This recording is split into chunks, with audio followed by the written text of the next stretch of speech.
Bom, antes de iniciar, eu quero agradecer, né, ao nosso líder, Fernando Torelli, por essa oportunidade de nos reunirmos nessa noite para trazer um tema tão importante que é a segurança psicológica.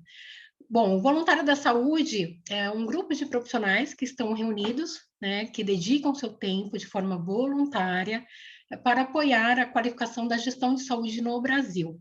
Então, essa liderança ela veio através do Fernando Torelli, que juntou esse grupo, né, com especialistas na área, para trazer aí ajuda profissional dentro das instituições de saúde via SUS, tá?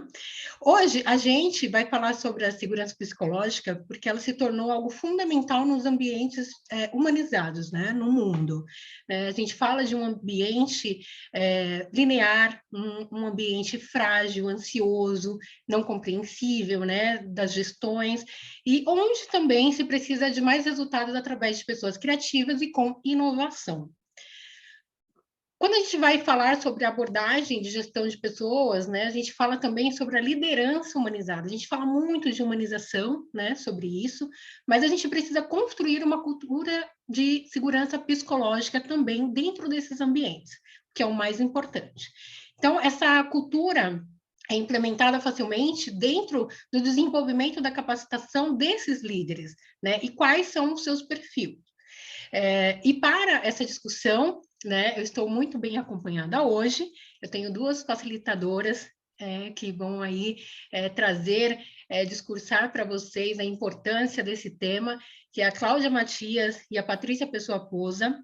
Eu vou falar um pouquinho do currículo da Cláudia nesse momento, né? A Cláudia ela é psicóloga, ela é especialista em experiência do paciente pelo Sírio-Libanês, ela é gerente de qualidade e ouvidoria no Hospital Vera Cruz de Campinas, atuando no segmento hospitalar há 29 anos, é coautora dos livros Saúde Tem Risco e Gestão de Pessoas em Saúde, ela é membro do Conselho Deliberativo da Sobresp e também ela é pós-graduanda de Direito de Pacientes pela IBDPAC, que é o Instituto de Direito do Paciente, e também membro do Voluntário da Saúde desde 2022. Patrícia, Cláudia, na verdade, né? Seja muito bem-vinda a mais um webinar aí do GTRH. Muito obrigada por se dispor, trazer toda a sua expertise para a gente, dividir com a gente esse tempo, de trazer aí o que você tem mais de importante nessa parte de segurança psicológica para a gente nessa noite. Seja muito bem-vinda. Boa noite a todos. É muito gostoso estar aqui com vocês. Quero aí na pessoa da Josi cumprimentar toda o nosso time dos voluntários, né? E toda a audiência que está aí, que vai entrar daqui a pouco. Um abraço para todo mundo. E a minha expectativa é que hoje a gente consiga trocar ideias, né? E pensar assim, como que a gente pode fazer diferença no nosso mundo, né? Dentro daquilo que a gente vai conversar um pouquinho e ouvir vocês também aqui através do chat. Então, um abraço a todos e muito obrigado novamente. Muito obrigada por nos trazer aí essa questão para a gente.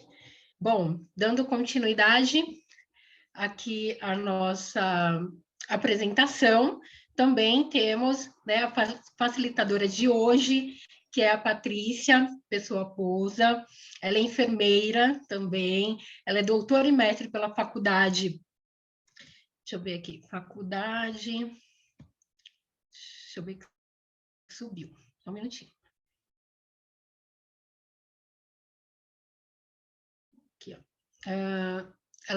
Ela é mestre pela Faculdade de Ciências de Medicina da Unicamp, ela cursou MBA em Saúde e MBA em Pessoas na FGV, ela é pós-graduanda do Ministério do Trabalho da Suécia, também cursou Administração, é docente do MBA e da pós-graduação em universidades, é coautora do livro de Gestão de Pessoas na Saúde, com a direção da Secretaria da Saúde do Estado de São Paulo, atuou como gerente de gente e gestão no hub do Hospital Vera Cruz, Hospital Care, em Campinas, por 25 anos. E é diretora, consultora e mentora também, né, e palestrante especialista em gente e gestão com foco em liderança, carreira e treinamentos corporativos. Patrícia, seja muito bem-vinda, muito obrigada por mais uma vez trazer também toda a sua expertise através de GTRH, falando sobre um tema tão importante que vai elucidar aí essa questão da liderança dentro das instituições. Seja muito bem-vinda. Boa noite a todos. Eu quero cumprimentar, primeiramente, o nosso presidente, Fernando Torelli, a minha coordenadora do GT de Pessoas, a Josi, o meu querido Marcelo, que é o que maestra todos aí os voluntários da saúde, Cláudia Matias, minha colega, amiga e expert em vários temas, e todos aqui que nos assistem hoje. É uma honra a gente repartir esse tema e a gente fazer esse aprendizado aí no coletivo. Bom, muito obrigada, é um prazer ter vocês duas aqui. E antes de introduzir o tema, aproveitar esse momento para nos seguir nas redes sociais, né? A gente está no LinkedIn, a gente está nas redes sociais, pode procurar aí Voluntários da Saúde e sigam a gente e também venham fazer parte, é um convite aí da nossa gestão para que vocês que estão acompanhando possam se inserir nesse trabalho grandioso que é ajudar aí o sistema de saúde cada vez mais ser melhor. Bom, a introdução do nosso tema sobre segurança psicológica, ela ganhou muita relevância nos últimos anos, né? Principalmente no fim da pandemia do coronavírus. Patrícia, o que significa esse momento e como surgiu tudo isso na questão da gestão de liderança, trazendo a segurança psicológica para o novo hoje, que é esse segmento aí da saúde? É bem interessante a gente começar com essa pergunta, Josi, porque segurança psicológica, ela não é um modismo, uma palavra da vez, né? Ela já tem todo um histórico de uma construção e um desenvolvimento científico, tem inúmeras pesquisas científicas que apontam a segurança psicológica como algo fundamental. No doutorado, agora que eu defendi em outubro, ela aparece também na percepção dos colaboradores, não só da saúde, mas quando eu faço essa comparação com outros segmentos, a segurança psicológica ela também aparece como um ponto relevante estatístico. E acho que cabe a gente ressaltar que ela sempre aparece voltada à produtividade, à melhoria do ambiente de trabalho, e sempre em estudos sistemáticos que comprovam tudo isso. E um estudo que vem bastante a calhar para a gente colocar aqui, foi um estudo que foi feito, foi publicado em 2016 pela revista New York Times, que foi, na verdade, um produto de uma pesquisa do Google durante 5 anos, na qual o Google faz uma pesquisa ambiciosa com todos os seus times no Vale do Silício, e aí ele procura entender quais são os aspectos que são relevantes que fazem alguns times performarem, trazerem mais resultados. Então, na verdade, o núcleo dessa pesquisa foram engenheiros de software, porque alguns grupos performavam melhor do que outros, e alguns inovavam mais, de alguma forma, os resultados vinham e as dificuldades eram superadas de uma maneira mais consistente. Então, por que alguns grupos prosperam? O Google fez essa pesquisa e quando a gente entra para ler os resultados, a gente percebe que ele trouxe um grupo de estatísticos, psicólogos organizacionais, sociólogos, para estudar mais de 180 grupos no Google e saber o que esses grupos tinham em comum. Você está vendo que ali tem uma série de pessoas que trabalham com dados estatísticos científicos. E quando eles começaram a analisar, né, durante a pesquisa mostra que eles estavam com dificuldade em achar pontos em comuns, porque eles já estavam predispondo que as equipes que performavam melhor, aquelas que as pessoas tinham mente mais brilhantes, aquelas que eram mais inteligentes, que performavam mais, vieram de boas universidades, e o resultado da pesquisa não foi essa. Aí eles começaram a se aprofundar, pesquisaram os hobbies desses engenheiros, as particularidades, se eles tinham algum padrão. que faziam com que, de alguma forma, eles performassem e tivessem melhores resultados. E foi bem, deu uma resposta, deu um resultado diferente daquilo que eles imaginaram. Na verdade, os grupos que performavam melhor é aqueles que falavam, as pessoas falavam na mesma proporção. Olha que coisa, a pesquisa, quando você lê lá no inglês, é a mesma coisa. Estou eu aqui, você, o Marcelo e a Cláudia, e a gente falar, ter o mesmo espaço de fala, a gente conseguir todos se colocarem. E eles colocam um termo que, na tradução do português, é um ambiente onde havia revezamento de interlocutores, onde todos tinham chance de falar, de todas as características que se pensavam, os mais inteligentes, mentes brilhantes, não. O ponto em comum era aqueles em que as pessoas conseguiam se colocar e, de alguma forma, elas conseguiam se conectar com o que os outros sentiam.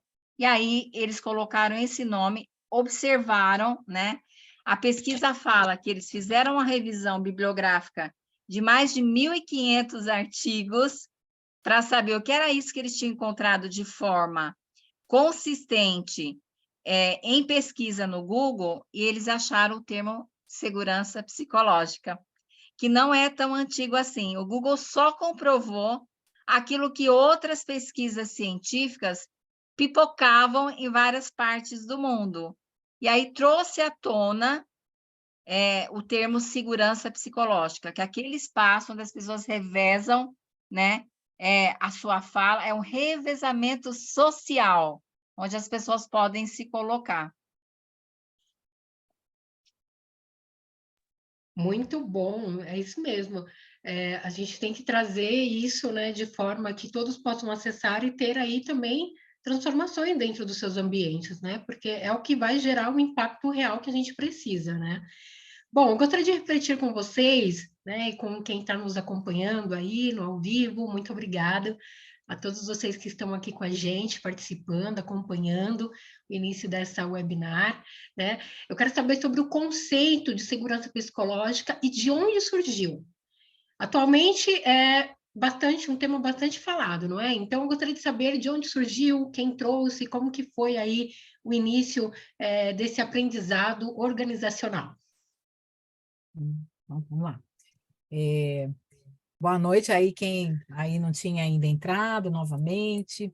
E fiquem à vontade para trazer perguntas. A gente vai tentar aqui acompanhar no chat, né? A gente pensa em alguns pilares aqui da conversa, mas é muito legal caso vocês queiram trazer para que a gente também consiga alinhar as ideias.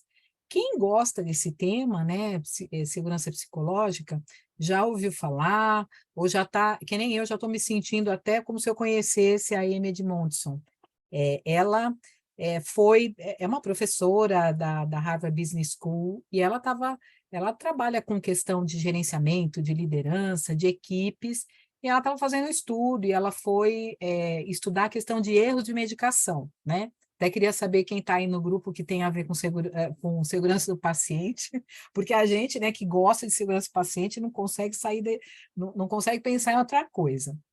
Provavelmente eu queria depois ver se tem aí enfermeiros, médicos, equipe multi, mas ela foi pesquisar isso aí, né, erro de medicação. Então, a ideia dela não era falar ainda de segurança psicológica, mas olha que interessante, nesta pesquisa, né, ela tinha lá os enfermeiros que estavam ajudando na coleta de dados, ela se deparou com essa questão, estudar a segurança psicológica. Foi daí que veio esse interesse, tem 30 anos, né?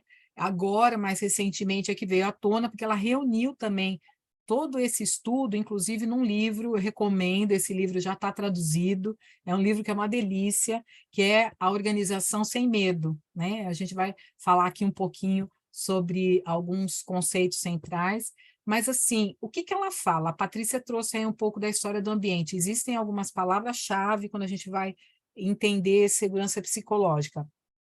Ela fala que um grupo, quando ele tem a percepção que naquele meio, né, ele se sente seguro, ou ele pode, inclusive, correr riscos interpessoais, né? E o que quer dizer isso? O ser humano, eu já penso logo naquela pirâmide do Maslow, das necessidades. A gente tem muitas necessidades, né? As necessidades de segurança, necessidade básica, mas a gente tem uma necessidade de se sentir aceito. Vocês podem parar um pouquinho agora aí para pensar nisso, né?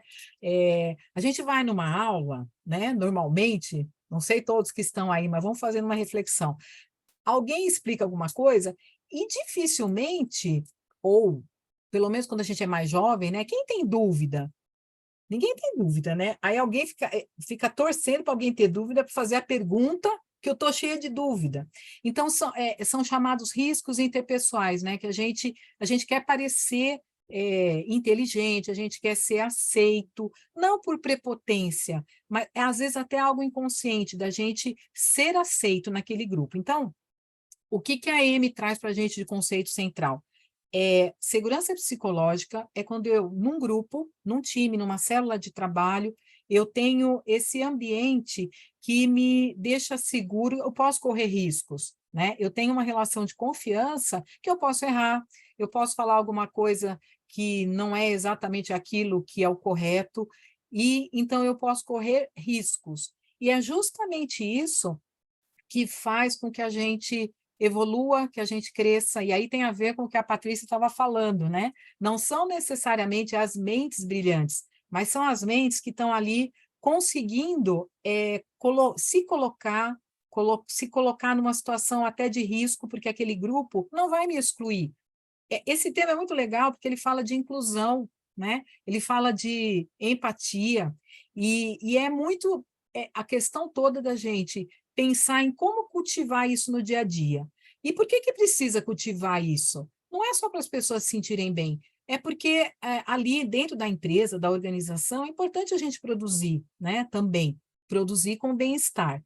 E aí a gente tem essa oportunidade, eu posso errar, é aquela história da confiança, né? Que a gente muitas vezes, assim, eu posso ser eu mesma na minha casa ou com quem eu tenho muitos vínculos. Não, isso é possível no ambiente de trabalho também, né? E esse conceito foi o que ela trouxe, e com esse tripé, a partir desse momento, quando você tem um grupo que tem segurança psicológica, ele consegue correr riscos, ele pode errar, ele faz pergunta, ele se sente incluído e ele cresce como indivíduo e o grupo cresce, né?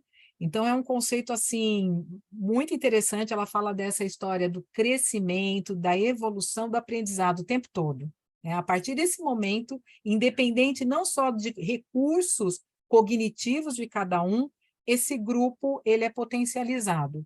Então, acho que se a gente fosse trazer as palavras-chave, essa crença compartilhada, não adianta eu, Cláudia, se eu estou no grupo de trabalho aqui, né? Mas eu tenho isso, mas a Josi e a Paty não. Então, essa crença tem que ser compartilhada, que a gente pode correr riscos, que a gente vai ser aceito e que eu posso, inclusive, errar, posso pedir ajuda, posso ser eu mesma, né, dentro de um ambiente, obviamente, organizacional. Acho que em síntese, aí para a gente falar um pouquinho mais. Daqui a pouco a gente vai tecendo outros comentários aí. Isso é muito importante, toda essa temática, né? Toda essa apresentação, porque a gente, né, aqui vocês também, além de profissionais, são professoras, e a gente fala muito isso para os alunos, né? Eu também sou professora, e a gente fala, não tem pergunta errada, né? Tem que questionar, tem que perguntar, porque aí você gera um ambiente também saudável de pesquisa, e a área da saúde, ela está sempre fazendo isso, então não tem uma pergunta que não seja certa ou que não cabe naquele momento. Você precisa ser curioso, você precisa trazer esse conhecimento e ter essa postura mesmo de liderança, de trazer aí toda essa parte de dinâmica nesse sentido, né? Então, brilhantemente aí, a gente precisa ter um time que discorda, que critica, né, que entre em consenso, que tem segurança e é seguro para trazer essas nuances, né, importantes, e isso é muito bom.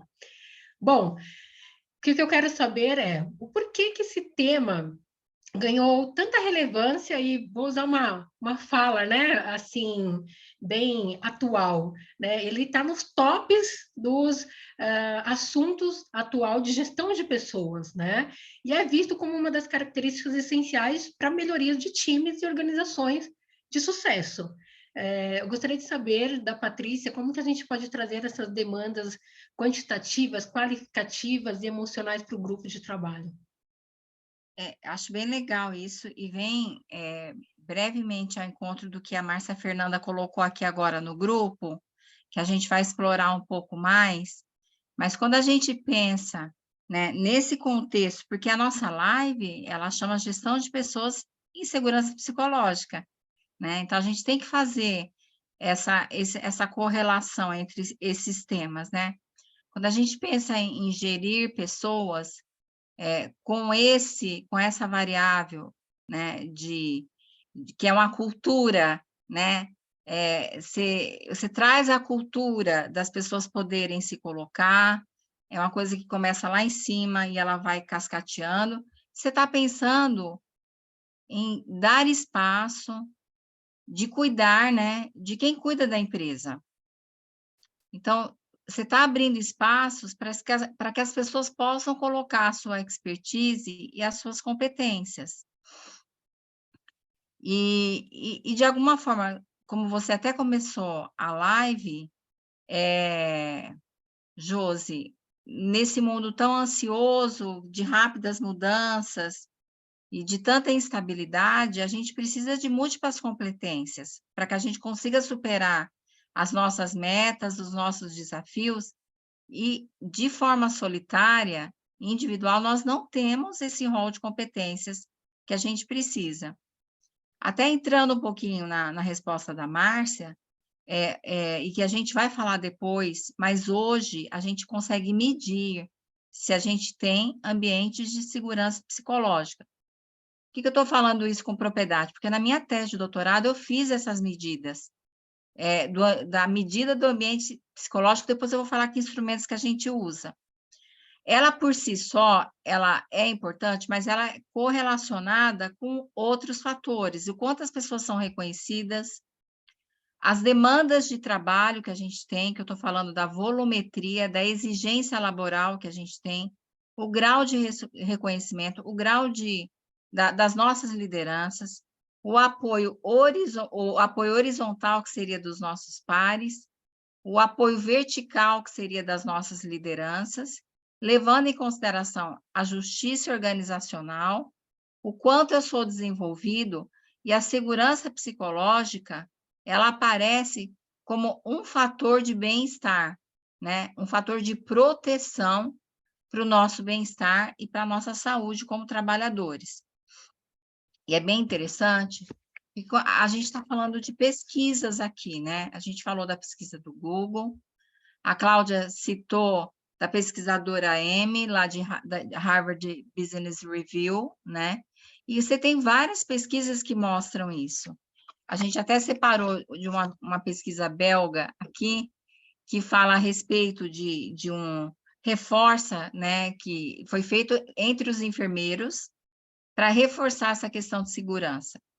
E é comprovado cientificamente nessa pesquisa que aquelas enfermeiras supervisoras e enfermeiras-chefes que mais davam espaço para que as pessoas pudessem verbalizar os seus erros, verbalizar os seus medos, né?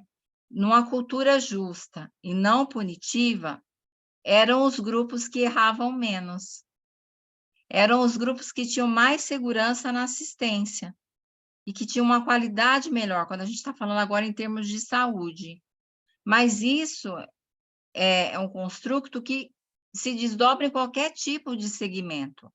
Aonde eu tenho mais espaço das pessoas trabalharem com segurança e conseguirem se expor os seus erros, e ele ser trabalhado não como um erro apenas individual, mas como um processo que deve ser revisto, a gente tem mais resultado positivo. E é bem falar de mais resultado, a gente está falando de melhor desempenho, de maior satisfação e mais criatividade, mais inovação e mais produtividade. E a gente não tinha essa cultura no passado. E aqui no Brasil ainda mais, que geralmente existia uma cultura de se esconder o erro. E aí hoje é uma coisa que está sendo cultivada há vários anos e que a gente já vê que isso já está estabelecido em vários serviços, em vários locais. Então, quando você pensa em gestão de pessoas, isso é algo que a gente tem que falar de cultura, e é uma cultura que faz parte do dia a dia do profissional e que tem aí o grande papel da liderança, colocando isso de uma forma que as pessoas possam se sentir tranquilas para se colocarem e relatar os seus medos, né, e os seus erros. Tem Passar até para a Cláudia para ela completar. tem até a Patrícia está falando aí, tem um quadrante, né? Não sei se vocês vão conseguir aí imaginar, como a parte estava falando de questão de desempenho. Na organização, seja ela pública, privada, de saúde ou não, né? Porque esse assunto da segurança psicológica, ela já está indo para outras frentes, né? Tá, não só no segmento hospitalar, que estão descobrindo a pólvora, que bom, né? E aí, quando a gente pensa numa organização, a gente busca o alto desempenho, né? E como pessoas também, a gente quer se superar. Então, tem uma relação feita aí pela própria Edmondson, que ela fala o seguinte, onde você tem a busca por uma alta performance, né, um alto desempenho, mas com segurança psicológica, né, que é o quadrante do lado superior direito, você vai ter aprendizado. Então, é possível você ter metas, você ter as entregas, você ter uma busca por alta performance, onde você tenha aprendizado quando existe a segurança psicológica. Agora, se eu só tenho a pressão por resultado e eu não tenho a segurança psicológica, esse ambiente onde a gente pode perguntar, pode pedir ajuda, o que eu tenho em contraponto ao aprendizado? Ansiedade. Pode vir, inclusive, as questões de burnout, de doença, de abandono de emprego. Agora, se eu tenho uma organização que também não cobra nada, né, que cada um vai fazer o que quiser, eu vou ter lá uma zona de conforto. Então, eu tenho baixa segurança psicológica, uma zona de conforto e até uma apatia, que também não desafia as pessoas e que a empresa, em algum momento, não vai entregar. Então, acho que é bem interessante a gente fazer essa relação, que segurança psicológica não é não ter entregas, não é ser gentil o tempo todo, né? A gente vai ser cortês, mas tem hora que eu vou dentro de uma gentileza, eu não vou só falar assim, eu vou ter que falar, eu vou ter que ser assertivo para dar um feedback no momento certo, na hora certa. O tema hoje não é feedback, mas assim, para a gente também não entender que segurança psicológica eu não posso fazer uma crítica, eu não posso cobrar um resultado, não é isso. A segurança psicológica, ela está diretamente relacionada com o aprendizado, com alta performance. Então, é uma coisa muito interessante ver como isso converge e como isso se potencializa. Ele não é algo oposto. Então, eu acho que essa parte de tudo isso é uma das coisas que mais me encanta, sabe? Que tem a ver aí um pouco do que a gente está falando de alta performance, de busca por resultados, e tudo isso é algo assim virtuoso, né? Onde todo mundo vai ganhando. Todas as partes interessadas vão ganhando com isso, né? A organização, os profissionais, enfim. Eu só quero completar uma coisa que você colocou, Cláudia, que é muito relevante, porque a Cláudia falou um pouco de desfecho. Então, ela falou burnout, tal, tal, tal. Então, quando você não tem um ambiente saudável, você tem os desfechos, né? Então, você tem lá segurança psicológica, demanda de trabalho, reconhecimento, liderança, qualidade da liderança, qualidade dos pares, justiça organizacional, vários fatores. Que se ele não estiver alinhado, não é só a segurança psicológica, e tem os nossos fatores individuais, tá? A Organização Internacional do Trabalho, ela entende que esses fatores, inclusive a segurança psicológica, ele tem a ver com o ambiente de trabalho, com o conteúdo e com a organização, e o que eu trago também, né? A minha individualidade, a minha história de vida. Então, ela vê esse conceito em 1984 como algo muito, muito grande, e ela prevê em 84 que isso ia se tornar um fator de risco, poderia se tornar, o que aconteceu na pandemia mesmo. E a Cláudia falou uma fala muito interessante, que quando eu não encontro esse ambiente de segurança psicológica, eu entro no estado de sobrevivência. O que acontece? Se eu estou estava conversando com a mentorada, que ela disse que nas reuniões semanais, todo mundo já entra com medo, porque já sabe que o chefe vai gritar com todo mundo. Então, todo mundo entra no quê? No estado de sobrevivência. Eu vou ficar quieto, eu não vou falar, porque se eu falar, eu vou estar sujeito a ser exposta. Então, eu não me coloco. E à medida que eu fico impactada emocionalmente, eu acabo não podendo colaborar de forma produtiva. Nos profissionais da saúde, esse desfecho em ambientes que não têm segurança psicológica, no mundo inteiro, isso não é uma pesquisa exclusiva dos países da América Latina e tudo mais. No mundo inteiro, ele aparece como desfecho impactando o quê?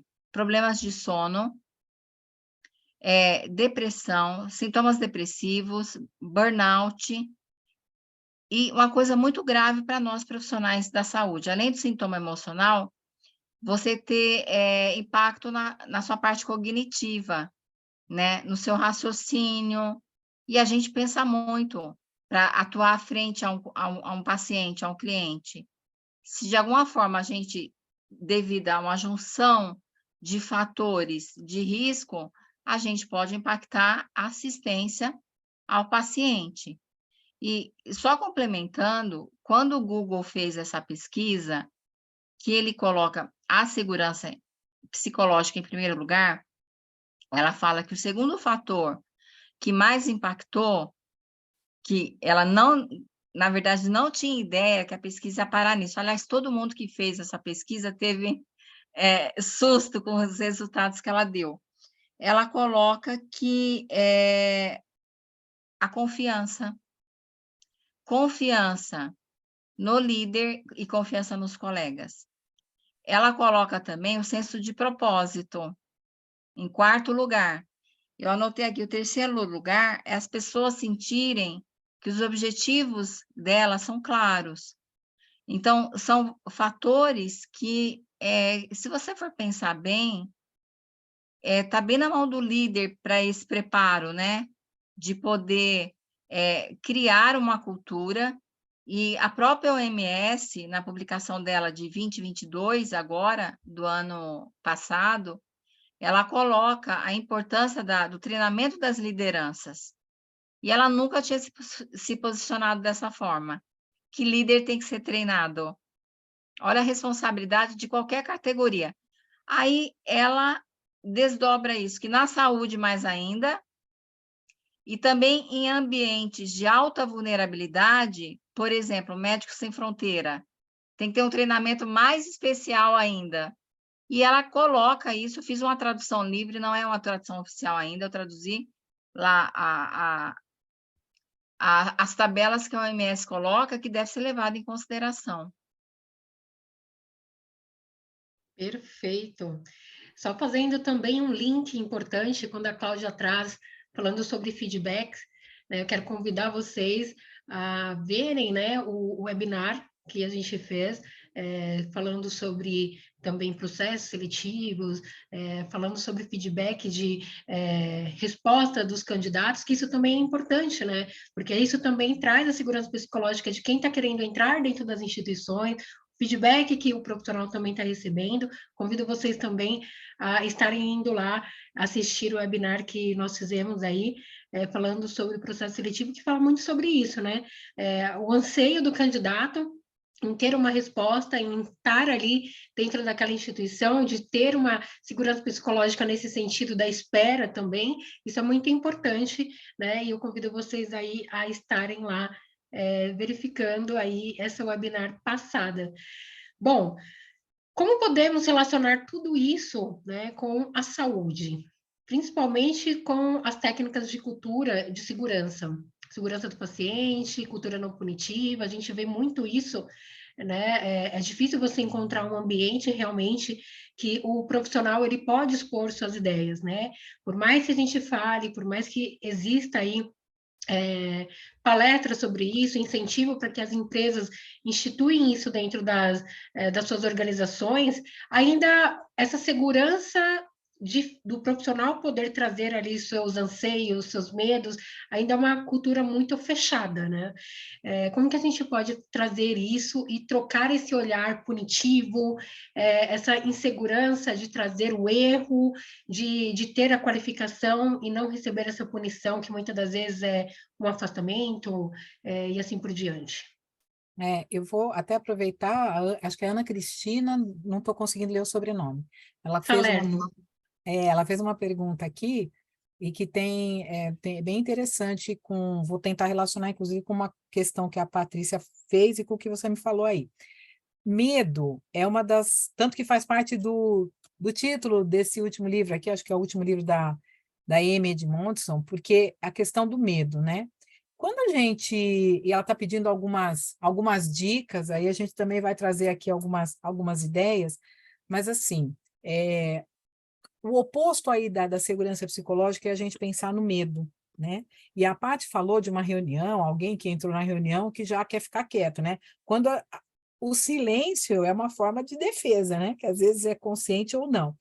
E aí também, então, o medo e o perigo do silêncio. Então, é uma coisa que eu acho que era legal a gente sair com isso daqui. Ultimamente, eu fico prestando atenção nessas questões. Quando alguém está muito quieto, às vezes pode ser um dia mesmo que só quer se concentrar, mas o grupo todo muito quieto, né? Então, o livro a Organização Sem Medo, ela fala assim, fiquem atentos, né? O perigo do silêncio. Quando o silêncio, a gente se comunica o tempo todo, o silêncio é uma grande comunicação. E quando a gente junta tudo isso, né, a questão do medo, onde eu não tenho segurança psicológica, eu tenho medo. Às vezes eu nem estou percebendo que essa é uma emoção que eu estou sentindo, mas eu me preservo. E quando a gente traz isso para a saúde, a Patrícia falou um pouco, em segurança do paciente, o que mais a gente procura? É a história da cultura não punitiva, da cultura justa, onde as pessoas podem verbalizar os seus erros. E aqui a gente não sabe exatamente quem que está aí, quem que tem essa vivência, mas as notificações é até uma cultura difícil de implantar, né? Não vou notificar, o silêncio adoece, verdade. É outra pessoa aqui que falou também. Como é difícil a gente implantar essa questão da confiança, se não for pelo exemplo e pelo convívio, né? E aí a Paty trouxe uma questão de trabalhar a liderança.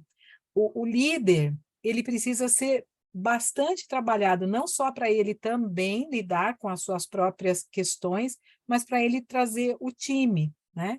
E quando a gente fala em segurança do paciente, nós temos que destacar como é que a gente faz gerenciamento de risco? Como é que a gente torna um ambiente mais resiliente, que é um termo que se usa em segurança do paciente? De preferência pela prevenção, né? Me antevendo, vendo todas as melhores práticas, mas não dá para fazer só dessa forma. Nas melhores instituições, nas organizações mais maduras, vai acontecer também alguma situação, e aí o que a gente faz? A gente aprende com a falha, né? Se eu não posso nem falar da falha, como que eu vou aprender? Então, o medo, o silêncio, ele é exatamente o que a gente encontra quando eu não tenho esse ambiente, que eu tenho a percepção que eu vou poder errar, eu vou poder falar, eu vou poder pedir ajuda, e tudo isso, então, tem a ver com esse ambiente, onde a gente vai ter um ambiente mais saudável para todo mundo, e principalmente na saúde, um ambiente que cada vez tem maior resiliência, maior segurança do paciente.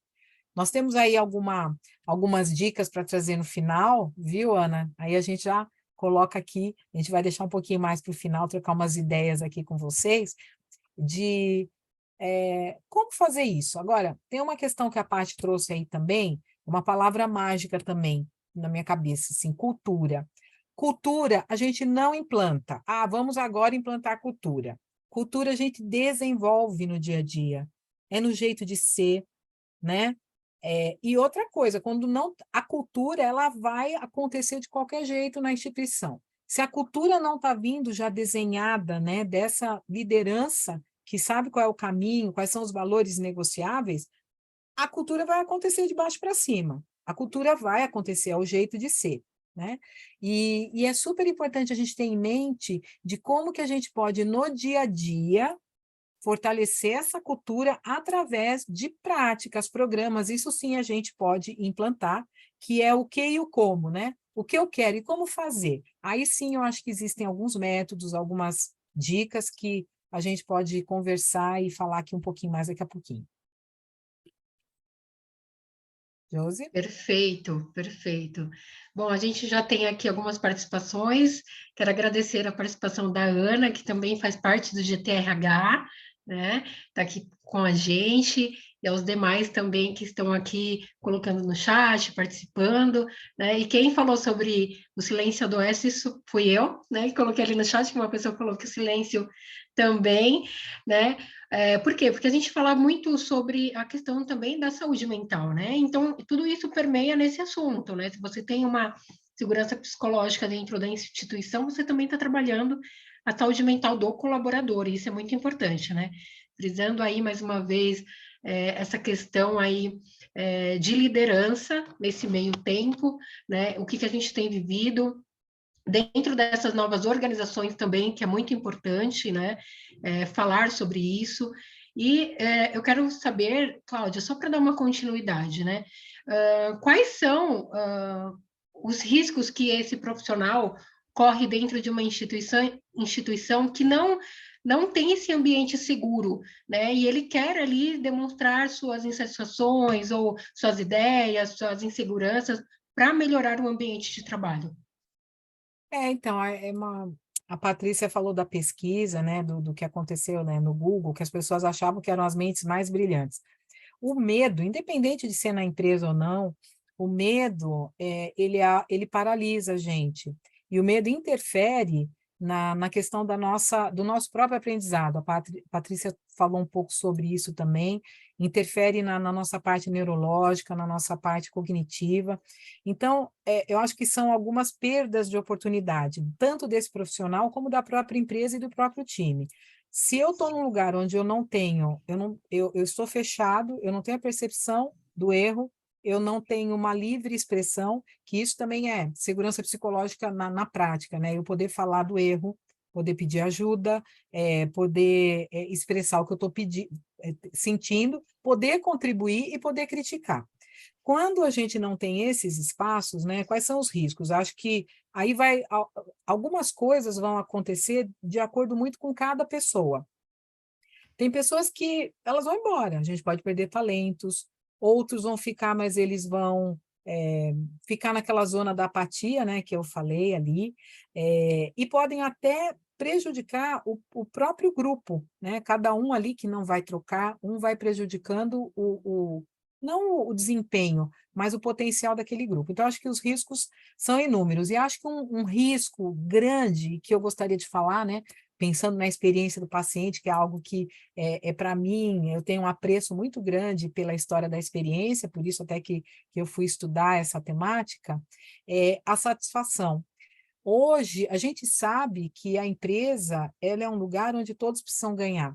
Se eu tenho pessoas insatisfeitas, eu não estou contribuindo e, no fundo, eu não estou nem entregando uma boa experiência do paciente. Um dos pilares da experiência do paciente é a satisfação do nosso colaborador. É um dos pilares mais importantes. Ele começa lá com a cultura, a parte da governança, e ele vem para os bastidores, né? Esse nosso profissional, ele precisa estar bem, ele precisa ter, eu não estou falando só das condições de trabalho, de fornecer os EPIs, de dar treinamento, mas de novo, a questão do ambiente, do grupo social, né?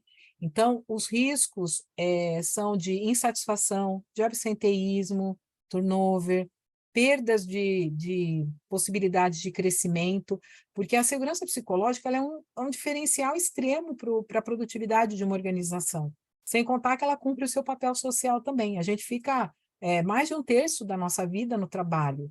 Então, lugar que a gente se sente bem, né? Pensa que a pessoa que adoece, né? Ela vai, inclusive, criar aí grandes transtornos para a família dela, para a empresa, para a própria sociedade. Então, o risco é de todo mundo. Assim como o ganho é de todo mundo, o risco também é. É que talvez a gente ainda não percebeu, né? Eu digo que tem coisas na vida que são tão simples e a gente demora um tempo para ver.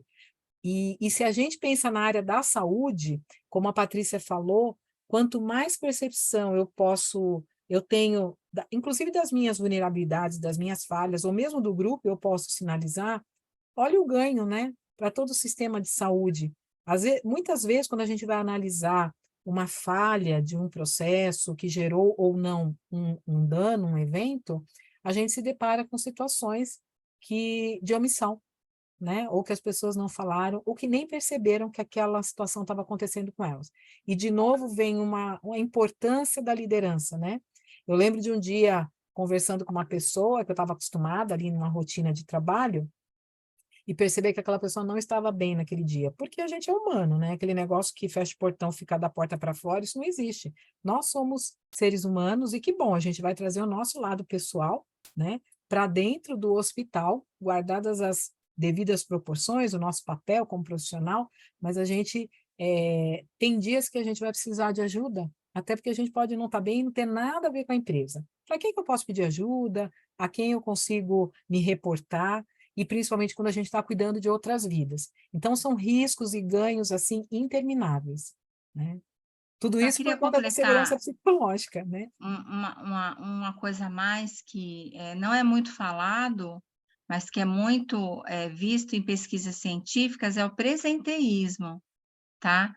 Que além do absenteísmo, do turnover, da rotatividade, eu estar ali, mas por eu não participar até da construção do processo de trabalho, eu não produzir tudo aquilo que eu poderia realmente dar para a minha organização, que é o termo do presenteísmo, que é muito estudado na área da enfermagem. Hoje a gente tem 2 instrumentos, voltando depois até na pergunta da Márcia, que são respondidos pela percepção do trabalhador, em que a gente consegue captar se ele está sendo presenteísta ou não, em função do meio em que ele está. Importantíssimo, né? E principalmente os profissionais da enfermagem que estão ali, beira-leito, 24 horas, né? Eles falam muito sobre essa segurança, ele tem esse perfil de liderança também, né? É ele que traz toda essa ambientação de segurança na área da saúde, né? Dos pilares aí dos protocolos também das instituições e é eles que precisam trazer esse feedback, tanto positivo quanto negativo. E aí, quando você tem uma instituição que preza pelo medo, pela punição, você deixa também de ter a segurança do paciente, porque isso também, o resultado final é o paciente, né? Então, tudo isso não é só um mero gasto institucional, mas isso é um resultado excelente aí, também assistencial, né? Isso é muito importante. Bom, quero frisar aqui também a participação da Kátia Magni, que ela também faz parte do GT-RH, está aqui parabenizando a Patrícia e a Cláudia. Kátia, muito obrigada, que honra ter aí a sua presença no nosso webinar. A Kátia, ela é coordenadora de um dos projetos aí, que é o carro-chefe do Voluntário da Saúde, que é a capacitação de lideranças, né? Então, seja muito bem-vinda, muito obrigada por sua participação aqui com a gente nessa noite. Bom, eu tenho uma pergunta para a Patrícia, né? Que eu gostaria que ela trouxesse aí uma elucidação sobre o que é a cultura de segurança psicológica é possível para a maioria dos encontros de características de uma liderança humanizada. O que você pode destacar referente a essa discussão sobre essas características de liderança institucional? Liderança humanizada também é um tema que está bastante em alta, né? Você vê várias consultorias, vários palestrantes, mundialmente falando sobre isso, e a gente pode colocar que é a primazia do ser humano, né? Colocando o ser humano em primeiro lugar, entendendo que ele vai trazer o resultado. Então, você quer ter resultados, você tem que cuidar bem das pessoas. E quando você pensa, vamos falar de maneira concreta?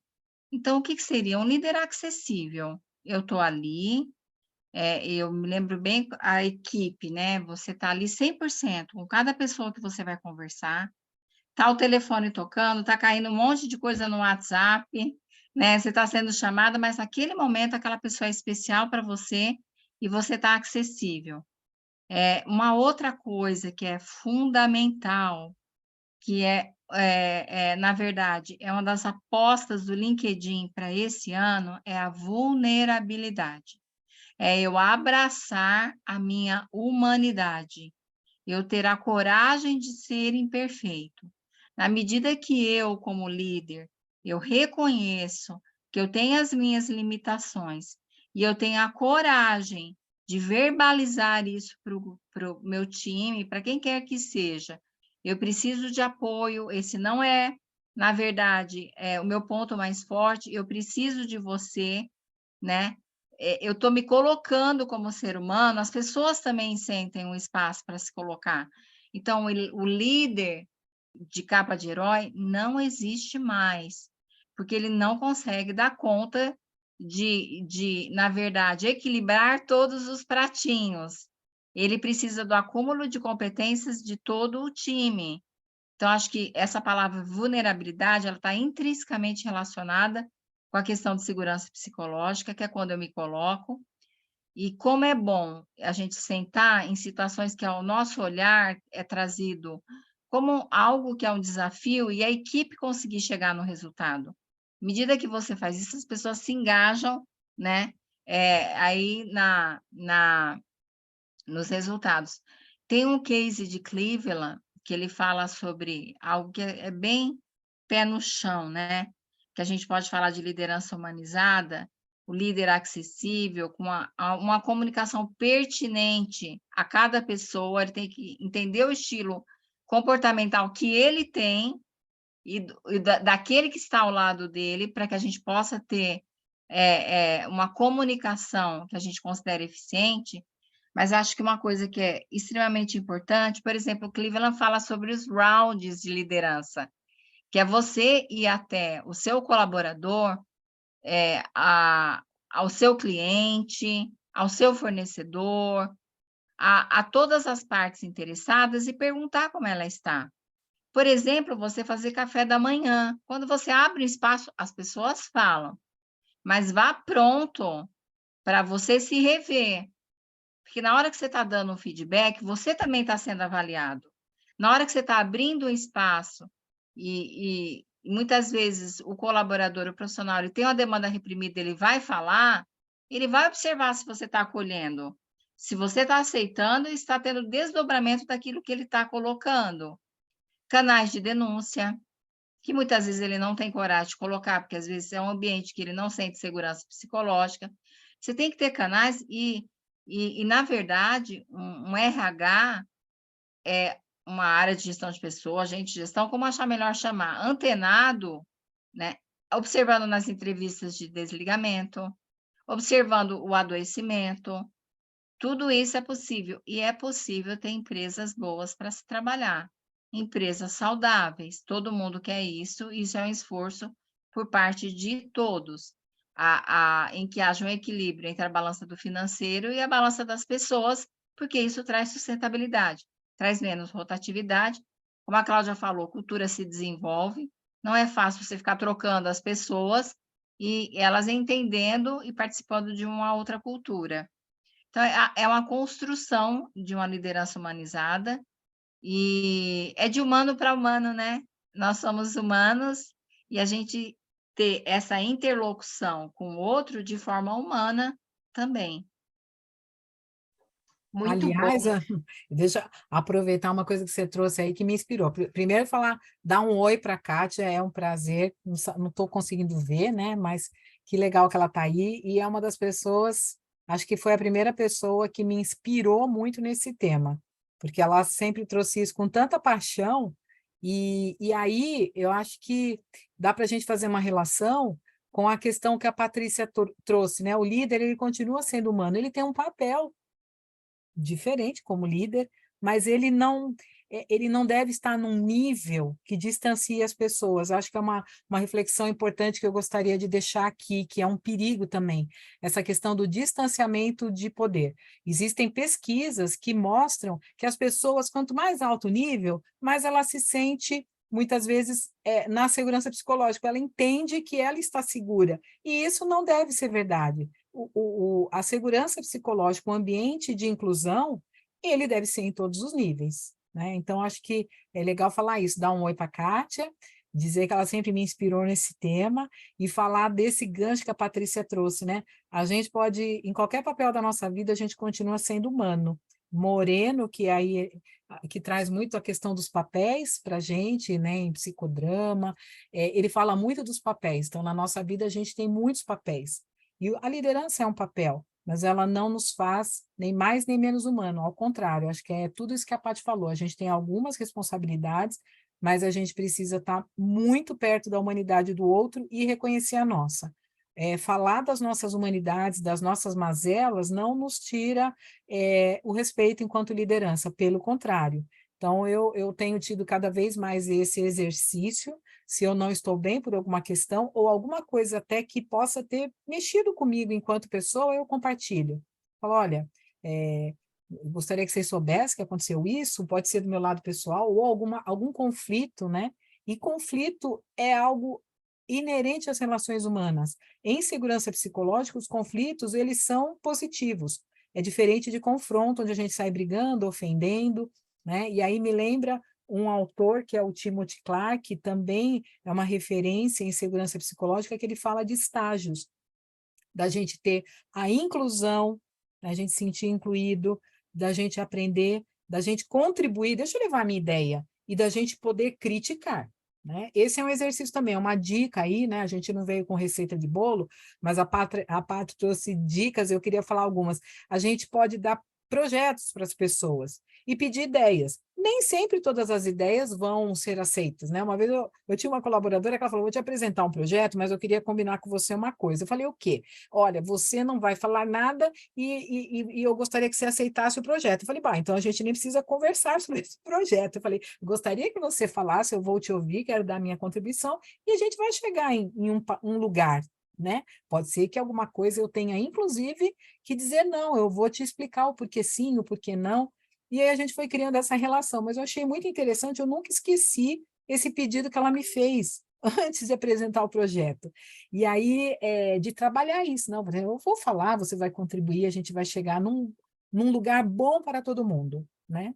Ô, Cláudia, e você fala, essa sua fala, a gente fala tanto de autoconhecimento, né? O líder, então, que quer trazer segurança psicológica, ele tem que se conhecer e saber aquilo que ele dá, nomear as suas emoções e gerenciá-las, né? O que é aquilo, como líder, eu sempre fui muito ligada no 220, né? Um perfil muito de meta, objetivo, mas consegui evoluir para fazer isso através das pessoas. Mas eu, particularmente, trazendo vulnerabilidade numa live aqui gravada, eu sempre tive uma dificuldade de trabalhar com quem era mais lento do que eu. Tinha. E aí que eu fui percebendo que essas pessoas me complementavam. Elas tinham um pensamento analítico mais forte do que eu, previam mais detalhes de coisas que, no meu inventário comportamental, eu era resultado, meta, mas elas conseguiam ver os detalhes que eu não via. E aí eu comecei a perceber que, na formação do meu time, eu trazia pessoas completamente diferentes de mim. Esse era o pulo do gato, porque aí eu conseguia tirar delas aquilo que não era o meu ponto mais forte, mais relevante. E aí é uma delícia fazer uma construção no coletivo. Como é gostoso trabalhar junto com as pessoas. Até bom, assim, para a meninas. gente, eu fiquei aqui meio incomodada, porque eu não respondi uma pergunta da Márcia Fernanda, não sei se ela está aí ainda, mas ela fala se é possível, né? Que é uma coisa que a gente está até caminhando agora, acho que para o final, né, Josi? Daqui a Se é pouquinho. possível, né? A gente medir isso. É possível medir. E Sim. as principais pesquisas científicas do meio científico coloca que antes de você começar qualquer diagnóstico de ambiente para melhoria, são pesquisas muito semelhantes à pesquisa de clima. Os instrumentos que são usados hoje cientificamente, que são comprovados, que são validados, e que em alguns países, por exemplo, a Espanha usa o Insta, a Colômbia usa o HSE, a maioria dos países usa o HSE, os dinamarqueses usam o COP-ZOC. Não tem problema vocês não conhecerem esses instrumentos, mas eles trabalham sempre com a percepção do colaborador e ver se aquilo faz sentido. Daí, desses fatores psicossociais relacionados à maneira como o trabalho é desenvolvido, é feito um diagnóstico, tá, Márcia? E daí a gente vê se está tendo segurança psicológica ou não. Isso é estatístico, então não é qualitativo. É qualitativo, mas é uma pesquisa quantitativa. Vai chegar no Brasil dentro de uma das NRs. A da saúde é a NR32. Mas nos outros países já é obrigado a aplicar instrumentos que conseguem diagnosticar, como numa pesquisa de clima, mas de forma oficial, se realmente existe segurança psicológica. Então, é medível, tem métrica para isso. Além disso, acho que é legal também, eu vi a pergunta da Márcia, e acho que é bom a gente trazer também algumas ideias que a gente pode se aproximar, né, e criar momentos para que as coisas aconteçam. Então, a Paty falou de criar os rituais, os cafés, agendas positivas que a gente possa não só comemorar, celebrar, mas aí a gente vai criando essa aproximação para que depois as pessoas vão tendo cada vez mais essa percepção que o outro é meu parceiro. Então, criar, por exemplo, eu tenho uma agenda mais recente com o meu time, que a gente para, pelo menos uma vez por mês, para falar só de coisas que deram certo. Inclusive, na vida pessoal, quem quiser compartilhar. É, celebrar mesmo, não precisa ser um grande projeto. Então, trazer isso enquanto time, enquanto individual, essa questão do round da liderança que a Patri falou, eu tenho participado, é um programa extremamente enriquecedor e a gente começa sempre pelo profissional. E é de lá até que eu trouxe esse exemplo, né, de perceber que tinha uma pessoa que ela estava diferente naquele dia. Então, de se aproximar daquela pessoa, me aproximei e consegui contribuir de alguma forma. A pesquisa de clima, eu acho que tratar os conflitos, aproveitar os conflitos, aí sem ser no momento da emoção, né, para que a gente consiga tratar isso com um pouquinho mais de razão, né, tem hora que é melhor baixar ali a poeira, mas é muito importante a gente tratar esses conflitos, trazer os conflitos, trazer para que as pessoas consigam partilhar essas ideias. Essa gestão de portas abertas, por que não pedir a avaliação de si mesmo para os seus liderados, né? Então, acho que é super importante, é uma cultura não só na pesquisa de clima, mas uma avaliação direta para você mesma. Estou nesse processo de elencar quais são as pessoas que vão me avaliar em todos os níveis. E acho que, basicamente, é isso, pensar em criar esses canais, né? Para que no dia a dia a gente tenha esses momentos para fomentar esse lado da liderança humanizada e que o próprio time também, a gente se preocupar, que às vezes o relacionamento pode estar bom entre nós, mas a gente ficar atento se o time, né, tá também se relacionando bem, se a gente precisa fortalecer alguma coisa e ser um facilitador nesse processo também.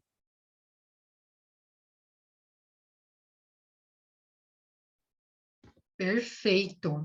A gente tem aqui no chat algumas perguntas, né? A gente já está quase caminhando para o final, então eu vou dar aqui uma prioridade às questões que estão aparecendo aqui no chat para que vocês possam interagir aí com o público que está presente. E aí tem uma pergunta do Adam Lima para a Patrícia. Ele quer saber o que você orienta quando tem uma cultura engessada em uma liderança do que sempre foi assim. Em que você precisa ser para filtrar esse tipo de liderança? Eu acredito que não vai ter mais sustentabilidade aquela liderança que não trabalha no coletivo, porque a gente está sendo tão cobrado por resultados, e é o mundo do trabalho hoje, que a gente não consegue entregar se a gente não entregar por parte das pessoas. Então, se não for por bem, vai ser por mal.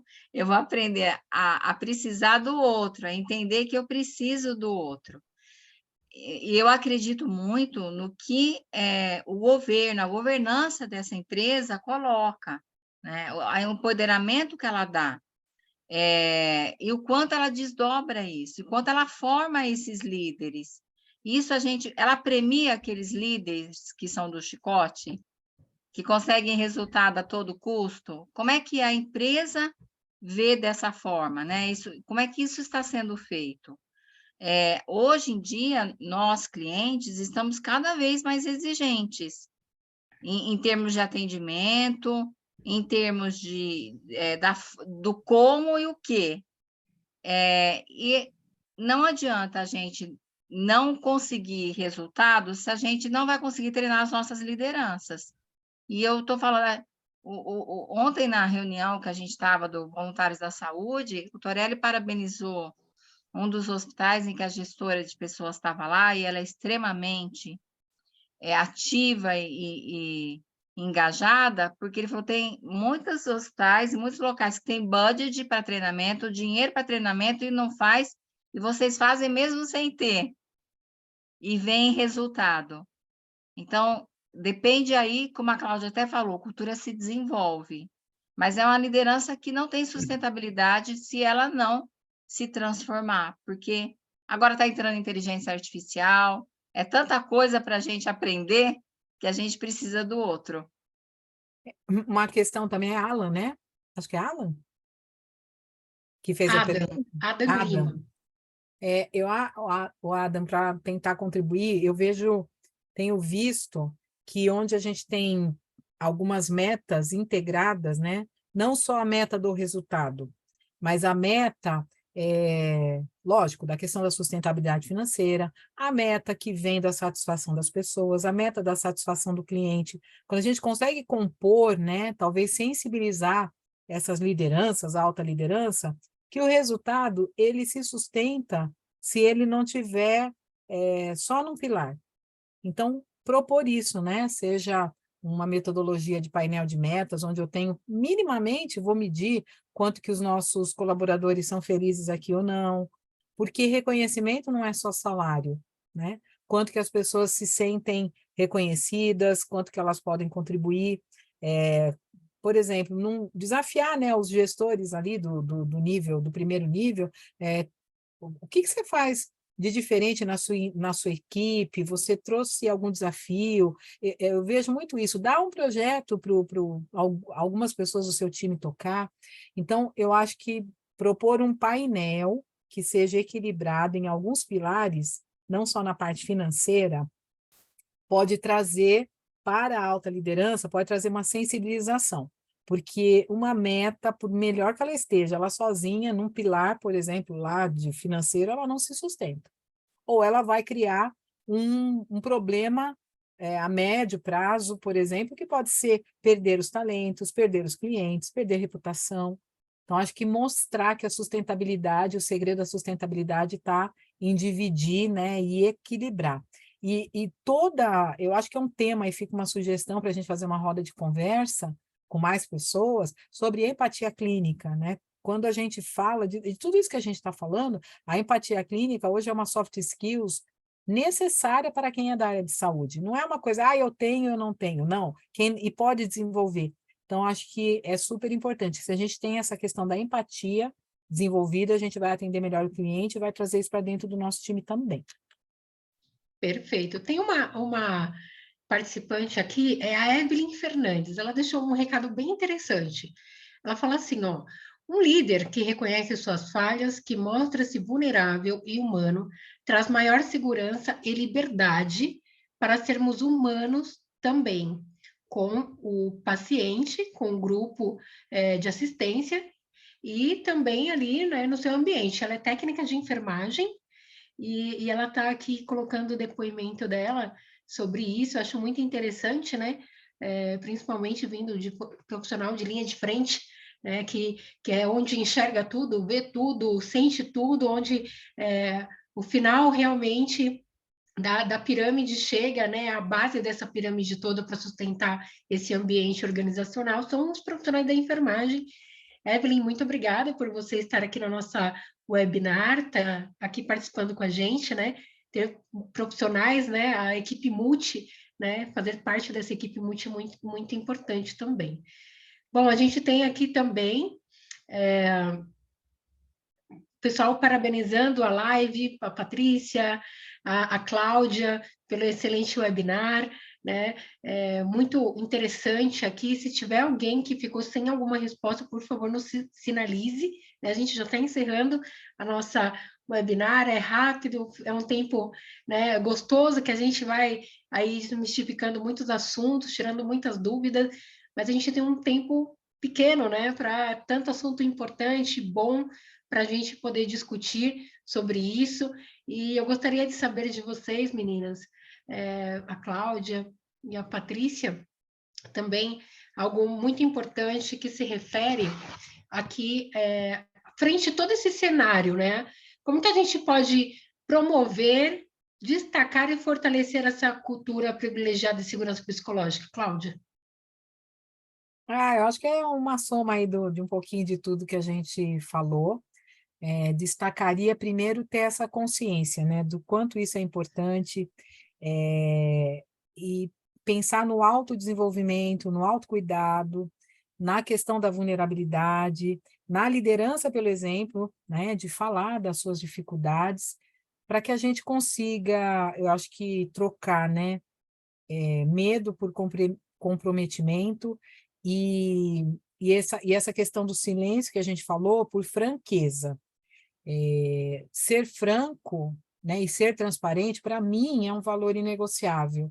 Eu costumo sempre falar isso no meu time.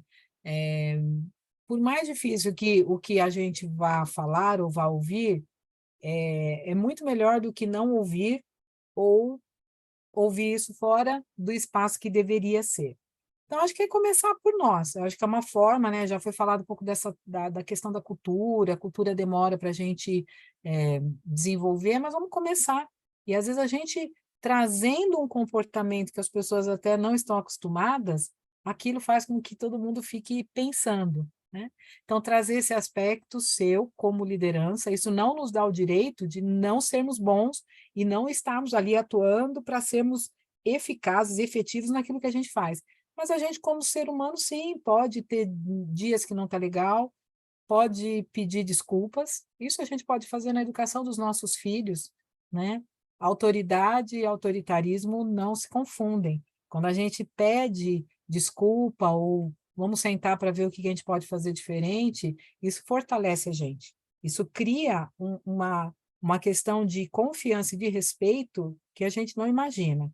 Então, trazer esse lado que é o poder da vulnerabilidade. Então, ser vulnerável, reconhecer e buscar uma saída, né? Porque também não adianta a gente ficar só pedindo desculpa e não mudar. Eu acho que é uma das grandes forças. Você começa a trazer essa força para a liderança. Então, acho que e é um desafio diário, passa por gerenciamento das emoções, passa por autocuidado, passa por processos de se conhecer, seja através de, nós falamos aqui, né, de avaliação 360, de processo de mentoria, de terapia, de pedir feedback.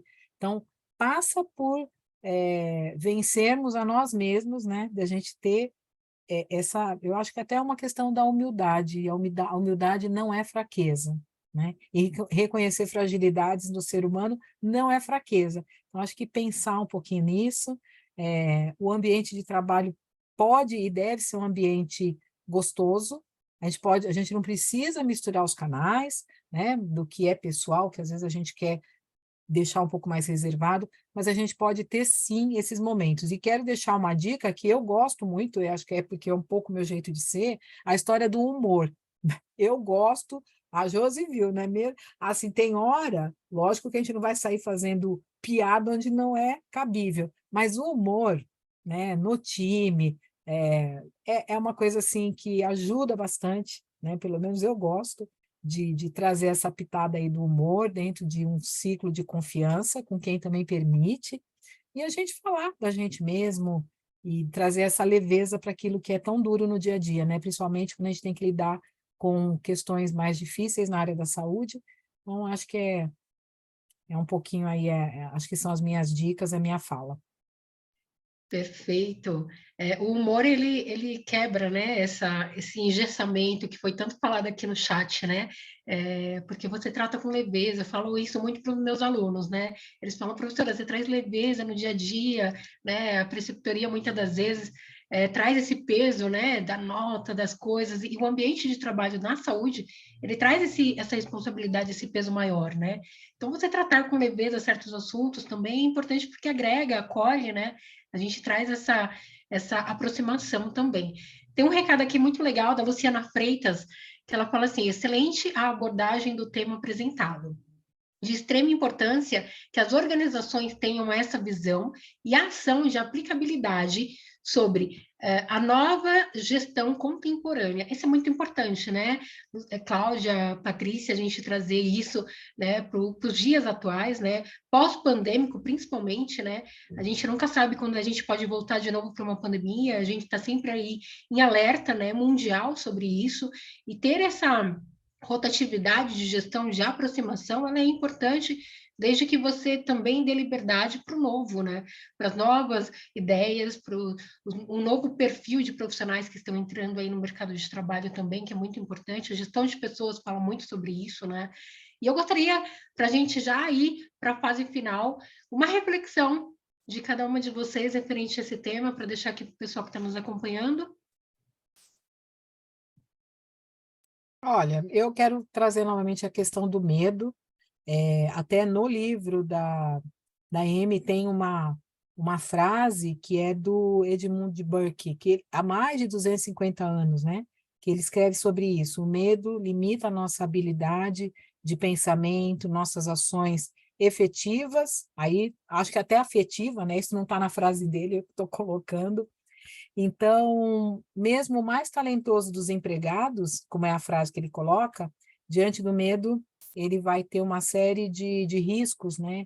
E voltando lá no início da live, que a Patrícia falou que os melhores resultados nem estavam ligados às mentes brilhantes, mas onde as pessoas estavam expandindo. Então, acho que, como uma mensagem, a gente está atento dia a dia àquilo que pode estar nos causando medo, onde a gente pode estar se sentindo inseguro, pedir feedback, né? Seja do time ou do nosso gestor. Eu falo isso pro meu time, falo, olha, gente, tem dias que eu nem vou passar aqui, eu vou estar em outro lugar. Se precisar de ajuda e falar é urgente, eu vou sair, nem que seja da reunião com o presidente, eu vou vir aqui. E eu a mesma coisa. Então, acho que é essa questão, né? Esse quebrar um pouco paradigmas que a gente é criado, né? Que você tem que ser o super-herói, que você tem que acertar tudo, que você não pode fazer pergunta, e eu posso ser humano, né? E lidar com essa questão do medo, que o medo possa ser um encorajador e não um limitador. Isso. Vou Antes pegar da aí Patrícia, eu pegar gostaria aí de Pode uma falar, desculpa. solicitação. Solicitaram para que você escreva no chat, Cláudia, o nome do livro que você está indicando, tá, para o pessoal aí procurar, tá bom? Patrícia, por favor. Eu tenho até ele aqui perto, mas ele não vai dar para sair correndo e pegar. Você não está com ele aí do lado, né, Cláudia? Bom, acho que pode até mostrar. Ó aqui. Organização sem medo. Afasta só um pouquinho, Cal. Eu vou colocar aqui também, organização sem medo. Não sei se... Não, ainda... Aí. E acho que uma coisa é assim, a gente falou de segurança emocional, falou muito sobre autoconhecimento, e a coisa está indo agora para agilidade emocional, que é um dos próximos temas que está começando a aparecer, o valor econômico. Produzi um texto através do Rafael Souto na semana passada, colocando que com toda essa mudança no mundo do trabalho que a gente está tendo, o tempo de resposta que a gente vai dar em relação às nossas emoções, o tempo que a forma como a gente vai fazer, aquilo que eu reconheço e como eu vou desdobrar isso, que impacta na minha vida, na minha relação com os outros, é algo que a gente tem que começar a observar. Dentro da segurança emocional, a gente trabalha com a nossa agilidade emocional. A gente trabalha com o reconhecimento das nossas emoções e trabalha em gerenciar as nossas emoções e até criar imunidade emocional, né? Aquilo que realmente nos faz mal, a gente não deixar cronificar e virar um sentimento. Faz bem para a gente e faz bem para o outro. Perfeita colocação. Muito obrigada aí por discursarem, trazer esse tema tão importante, né? A gente já está indo para o encerramento. Eu quero agradecer a participação de vocês, que fizeram toda a diferença nesse tema, né?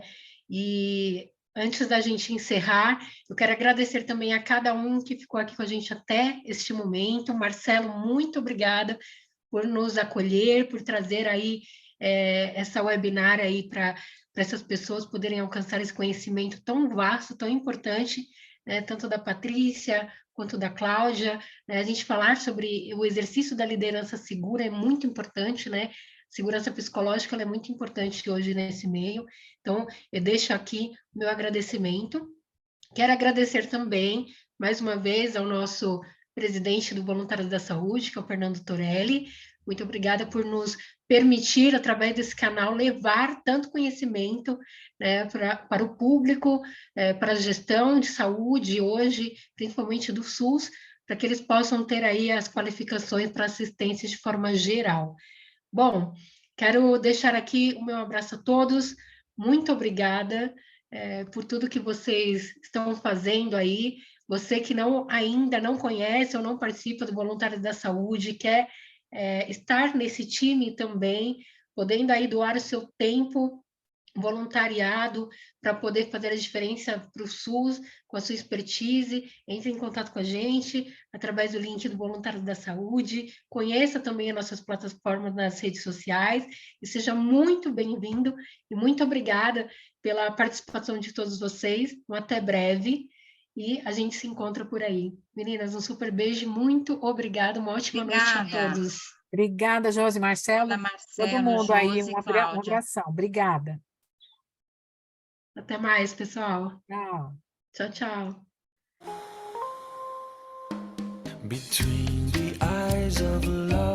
Quero essa playlist. Eu também. Eu adoro.